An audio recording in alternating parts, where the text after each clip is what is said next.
Allot மணி சேனலுக்கு வருக வருக. நான் செபி ரெஜிஸ்டர்டு ஃபினான்ஷியல் அட்வைசர் கிடையாதுங்க. நான் எஜுகேஷனல் பர்பஸுக்காக என்னுடைய பர்சனல் எக்ஸ்பீரியன்ஸை நான் ஒரு 20 வருஷமாக மார்க்கெட்டில் இருக்கேன்.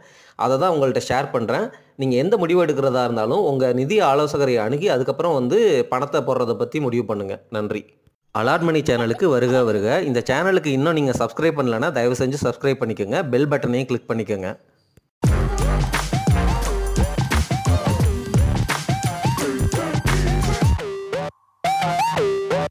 அனைவருக்கும் வணக்கம். இந்த வீடியோ பதிவு பார்ட் 2ங்க. பார்ட் 1 மிக பெரும் லாபத்தை குவிக்க பங்குகள் பார்ட் 1 அப்படின்னே ஒரு வீடியோ இருக்குது. அதை பார்த்துட்டு இந்த வீடியோ பதிவை பாருங்கள், உங்களுக்கு நல்லா புரியும். சரி, இந்த பார்ட் 2 வீடியோ பதிவில் நான் என்ன பேச போகிறேன் அப்படின்னா, அந்த பார்ட் 1ல் சொன்ன ஸ்ட்ராட்டஜியோடைய கண்டினியூஷனாக என்னென்ன ஸ்டாக்குகள்லாம் நம்ம லிஸ்ட்டில் வச்சுக்கலாம், அதுக்கு ஒரு மாடல் போர்ட்ஃபோலியோ ஒரு ஐடியா மாதிரி நான் கொடுக்க போகிறேன். ஸ்டாக்ஸினுடைய பேரையும் சொல்ல போகிறேன். நான் சொல்கிறது ரொம்ப ரொம்ப ஈஸியான ஸ்ட்ராட்டஜி, ரொம்ப அற்புதமான ஸ்ட்ராட்டஜி. நீங்கள் நிறைய நாலேஜ் கற்றுக்கணும் அப்படிங்கிறதுக்கு அவசியம் இல்லாத ஸ்ட்ராட்டஜி. அதே சமயம் மிகப்பெரிய இன்வெஸ்டர் சம்பாதிக்கிற அளவுக்கு சம்பாதிக்கக்கூடிய ஸ்ட்ராட்டஜி. அதுக்கு நீங்கள் பண்ண வேண்டியது, ஸ்டாக் மார்க்கெட்டில் எப்போல்லாம் 40% கிராஷ் வருதோ அப்போ நான் இன்வெஸ்ட் பண்ணுறதுக்கு அப்படின்னு சொல்லிட்டு ஒரு ஆப்பர்ச்சுனிட்டி ஃபண்டை பில்டு பண்ணிகிட்டே போவேன். அதே சமயம் ரெகுலராக சிப் பண்ணுவேன். கோல்டு பீஸு, நிஃப்டி பீஸு, அதுக்கப்புறம் நல்ல நல்ல ப்ளூ சிப் கம்பெனிகள், நல்ல நல்ல கம்பெனிகள் வந்தால் 1 2 அப்படின்னு சொல்லிட்டு dollar cost averaging plus valuation அப்ரோச்சில் 1 2 பங்குகள் அப்படின்னு வாங்கிட்டே போவேன். அதுதான் இந்த விஷயம், நாம் பேசிகிட்டு இருக்கிற விஷயம். சரி, இப்போ என்னென்ன ஸ்டாக் பேர்கள் வரணும், என்னென்ன ஸ்டாக் பேர்லாம் நம்ம தெரிஞ்சுக்கணும் அப்படிங்கிறதுக்கு முன்னாடி ஒன்று புரிஞ்சுக்கங்க. ஸ்டாக் மார்க்கெட்டில் நம்ம எப்படி நம்மளுடைய மென்டல் ஹெல்த்து, ஸ்டெபிலிட்டி, பொறுமையாக உட்காந்துருக்கிறது, இதுக்கெல்லாம் அடிப்படையே கடன் வாங்கி இன்வெஸ்ட் பண்ணக்கூடாது. அதே சமயம் உங்களுக்கு 10 வருஷம் 15 வருஷத்துக்கு தேவையில்லாத பணத்தை தான் நீங்கள் ஸ்டாக் மார்க்கெட்டில் முதலீடு பண்ணணும் அப்படிங்கிறதையும் நீங்கள் உணர்ந்து கொள்ளுங்கள். அதே சமயம் அசட் அலோகேஷன் அப்படின்னு ஒன்று இருக்குது. 2005க்கு முன்னாடி வரைக்கும் பார்த்தீங்க அப்படின்னா லேண்டினுடைய ப்ரைஸ்லாம் தமிழ்நாட்டில் ஏறவே இல்லை, ரொம்ப சீப்பாக இருந்துச்சு. அந்த சமயத்தில் பார்த்தா ரியல் எஸ்டேட் பூம் அப்படின்னு வந்துச்சு. வெறும் 16,000 ரூபாய் இருந்த 1 சென்ட் லேண்டு அப்படியே 5 லட்சம் அப்படிங்கிற அளவுக்கு ரொம்ப குயிக்காகவே 6-7 வருஷத்தில் மேலே போயிடுச்சு. ஸோ எப்போவுமே கான்ட்ரா இன்வெஸ்டிங் மாற்றி யோசிங்க. அதே சமயம் எங்கே சீப்பாக கிடைக்குதோ, சேலில் கிடைக்குதோ அங்கே பல்காக இன்வெஸ்ட் பண்ணுங்கள். அதை தான் நான் சொல்கிறேன். இது பண்ணுறதுக்கு உங்களுக்கு நிதானம், நல்ல எபிலிட்டி இருக்கணும், துணிச்சல் இருக்கணும். அதே சமயம் இந்த புரிதல் இருக்கணும். அதுக்காக காசை நீங்கள் பிளான் பண்ணியிருக்கணும். முன்னாடியே பிளான் பண்ணி யோசித்து அதுக்காக காசு சேர்த்து வச்சுக்கிட்டே இருக்கணும். ஒரு காலகட்டத்தில் தங்கம் நல்லா பண்ணும், ஒரு காலகட்டத்தில் ரியல் எஸ்டேட் நல்லா பண்ணும், ஒரு காலகட்டத்தில் பங்குச்சந்தை நல்லா பண்ணும். அதே சமயம் நம்ம நாட்டில் இன்ஃப்ளேஷன், பணவீக்கம் அப்படிங்கிறது அதிகமாகிட்டே இருக்குது. 100 ரூபாய் இருக்கிற பொருள் நாளைக்கு அல்லது அடுத்த வருஷம் 108 ரூபாய் 110 ரூபாய்க்கு விற்கிது அப்படின்னா நம்ம உழைக்கிற காசை ரிசர்வ் பண்ணணும், சேமித்து வைக்கணும். சேமித்து வைக்கிறதுனா 100 ரூபாய் 100 ரூபாயாக இருக்கக்கூடாது. அட்லீஸ்ட் இன்ஃப்ளேஷனை தாண்டி வளர வைக்கணும். பணவீக்கம் 110 ரூபா ஆகுதுன்னா நம்மக்கிட்ட இருந்த 100 ரூபாய் ஒரு வருஷம் கழித்து 110 ரூபா ஆகுதுன்னா நம்மக்கிட்ட 112 ரூபாய் ஆக்க முடியுமா அப்படிங்கிறதுக்காக தான் நம்ம பங்குச்சந்தைக்குள்ளே வர்றோம். பங்குச்சந்தை அப்படிங்கிறது பிஸ்னஸஸ் நிறையா இருக்கிற இடம். பிஸ்னஸில் தான் ப்ராஃபிட் மார்ஜின் 20% 30%, வால்யூமும் மாஸ் சேலு, கிளிக் ஆயிடுச்சு ஐடியா அப்படின்னா மக்கள் பயங்கரமாக டிமாண்டில் அந்த ஸ்டாக்ஸை வாங்குவாங்க, அந்த பிஸ்னஸில் உள்ள ப்ராடக்ட்ஸை வாங்குவாங்க. ஸோ இதெல்லாம் நம்ம புரிகிறதுனால தான் நம்ம ஸ்டாக் மார்க்கெட்டுக்குள்ளே இருக்கிறோம். ஸ்டாக் மார்க்கெட்டில் எப்படி இன்வெஸ்ட் பண்ணி மிகப்பெரிய லாபத்தை எடுக்கலாம் அப்படிங்கிற ஸ்ட்ராட்டஜியை பற்றி பேசிகிட்டு இருக்கிறோம் அப்படிங்கிறதையும் சொல்லிடுறேங்க. நம்ம இந்தியன் ஸ்டாக் மார்க்கெட்டு மட்டும் புரிஞ்சுக்காமல் அது தவிர ஜப்பான் மார்க்கெட்டு, யூஎஸ் மார்க்கெட்டு, அதுக்கப்புறம் வேறு என்னென்ன மார்க்கெட்லாம் இருக்குது, தைவான் மார்க்கெட்டு, நீங்கள் என்ன கேட்டால் யூஎஸ் மார்க்கெட்டும் ஜப்பான் மார்க்கெட்டும் ஓரளவு பார்க்கலாம்.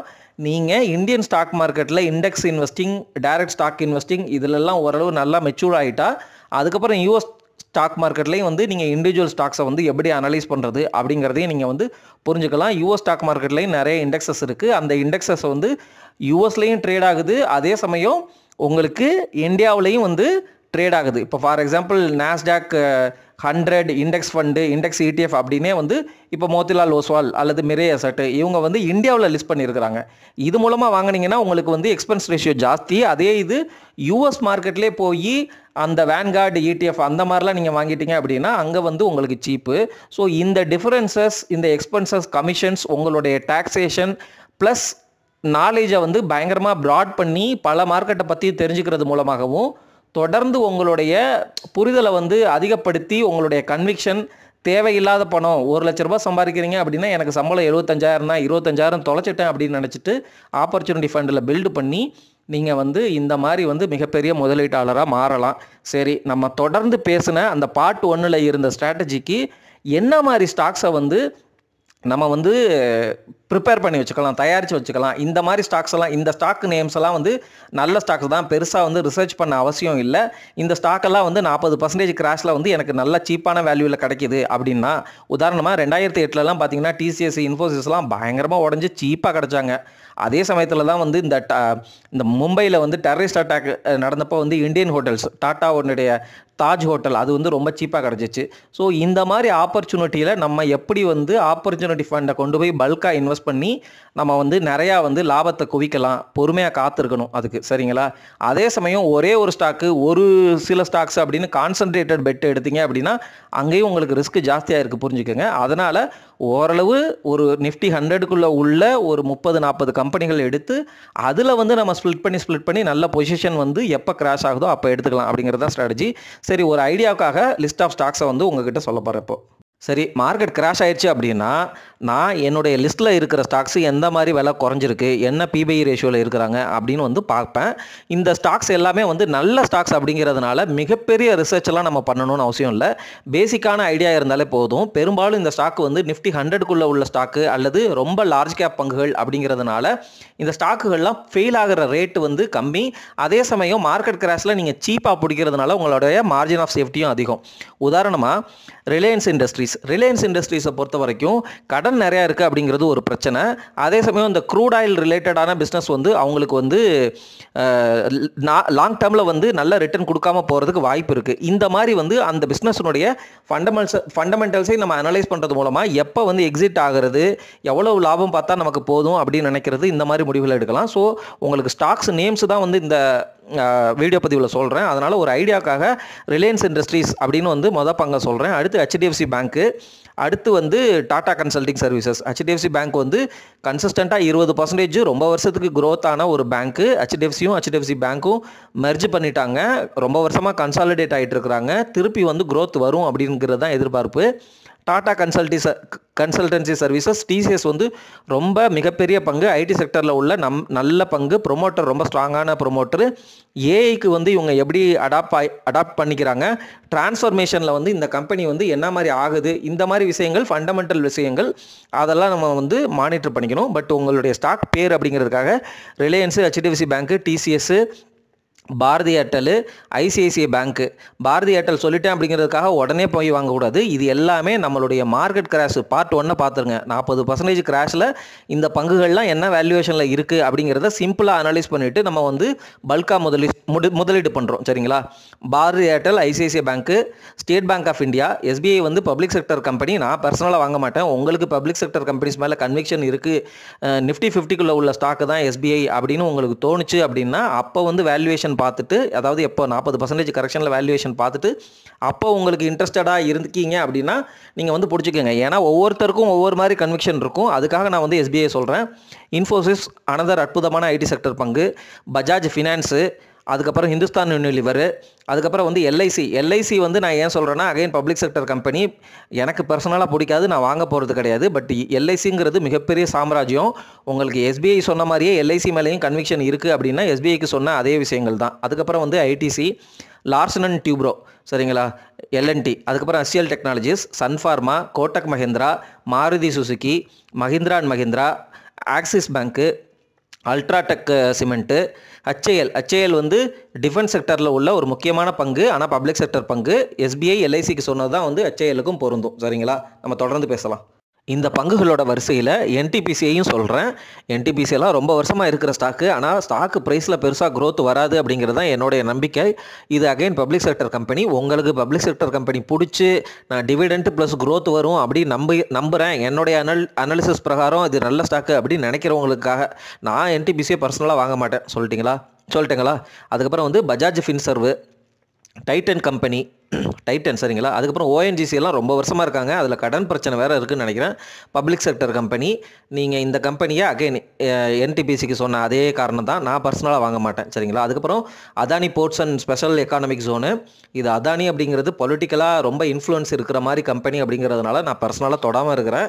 உங்கள் விருப்பம், நீங்கள் அனலைஸ் பண்ணிவிட்டு நீங்கள் தொடுறதுனா தொடுங்க. அதானி போர்ட்ஸையும் அதானி என்டர்பிரைஸையும். நான் பர்சனலாக இது ரெண்டையும் வந்து இப்போதைக்கு தொடலை, இனிமேலும் தொடமாட்டேன்னு தான் நினைக்கிறேன். பட் இருந்தாலும் வந்து என்னுடைய கன்விக்ஷனில் ஏதாவது மாற்றம் ஏற்பட்டு ஒருவேளை ரொம்ப சீப்பாக கிடைக்கிறாங்க அப்படின்னா கொஞ்சம் போர்ஷன் எடுத்தாலும் எடுக்கலாம்.